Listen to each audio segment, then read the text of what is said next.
नमस्कार, भारत न्यूज 7 मध्ये आपल्या सर्वांचं स्वागत। महिलांची गैरवर्तन करणाऱ्या आरोपींची महिला पोलीस कर्मचाऱ्यांच्या वतीने शिडको ग्रामीण पोलिसांनी आरोपींची धीड काढण्यात आली आहे। आरोपी ज्या मार्गाने महिलांशी छेडछाड करत होता त्या शाळेच्या मार्गाने आरोपीला नेण्यात आले, जेणेकरून तो आरोपी इतर कोणासोबतही गैरवर्तन करणार नाही।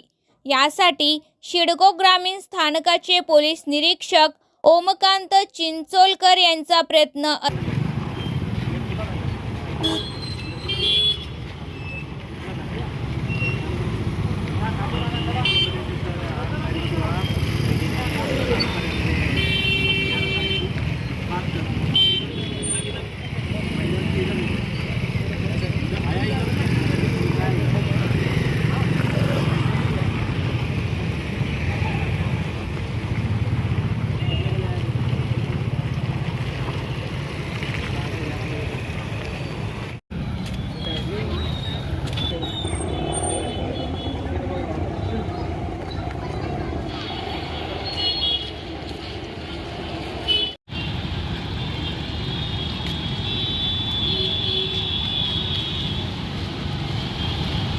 प्रज्योत सिंग सिद्धू हा ढाकणीला राहतो।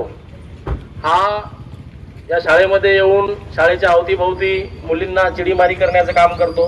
या अगोदर पण सोनखेडला त्याच्यावर चिडीमारीचा गुन्हा आहे। लहान मुली शाळेत आलेल्या वगैरे यांच्याबाबत तो गैरवर्तन करण्याचा प्रयत्न करतो। ग्रामीण पोलीस स्टेशनच्या हद्दीमध्ये पण शाळेमध्ये येऊन त्याने 2 दिवसापूर्वी एक घटना करण्याचा प्रयत्न केला होता। त्या संबंधाने पोक्सो अंतर्गत कायद्याप्रमाणे गुन्हा दाखल आहे। या आरोपीवर यापूर्वी पण महिलांच्या मुलींच्या छेडछाडीचे 2-3 गुन्हे दाखल आहे, इतरही गुन्हे दाखल आहे। हा रेकॉर्डवरील सराईत आरोपी आहे।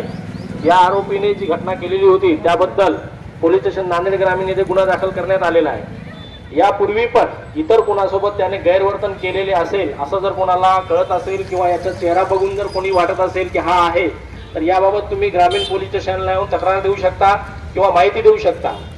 कारण हा आरोपी या बाबतीमध्ये सराईत आहे। यापूर्वी पण त्याच्यावर गुन्हे आहेत। तर शाळेच्या परिसरामध्ये हा कुणाला कधी दिसला असेल, या शाळे व्यतिरिक्त इतर शाळेजवळ कधी दिसला असेल, तर याबाबत आपण पोलीस स्टेशनला माहिती द्यायची आहे। आणि कोणा मुलीसोबत काही प्रसंग झालेला असेल, छेडछाड झाली असेल, तर त्या परिसरामध्ये किंवा शाळेतून ट्युशनच्या परिसरामध्ये येता जाताना कुठल्याही मुलीला कुणीही छेडछाड करत असेल, तर त्याबाबत तात्काळ सदर मुलींनी कोणालाही न घाबरता 112 वर कॉल करायचा आहे। 112 महाराष्ट्र पोलीस यांची फ्री सुविधा आहे। 112 वर कॉल केला तर 2 ते 3 मिनिटांमध्ये पोलीस आपल्यापर्यंत मदत पोहोचवतील। त्याच पद्धतीनं आपल्याला अशा आरोपीबद्दल काही माहिती द्यायची असेल तर आपण देऊ शकता 112 ला, किंवा आम्हाला पर्सनली देऊ शकता। आपलं नाव गोपनीय पण ठेवण्यात येईल।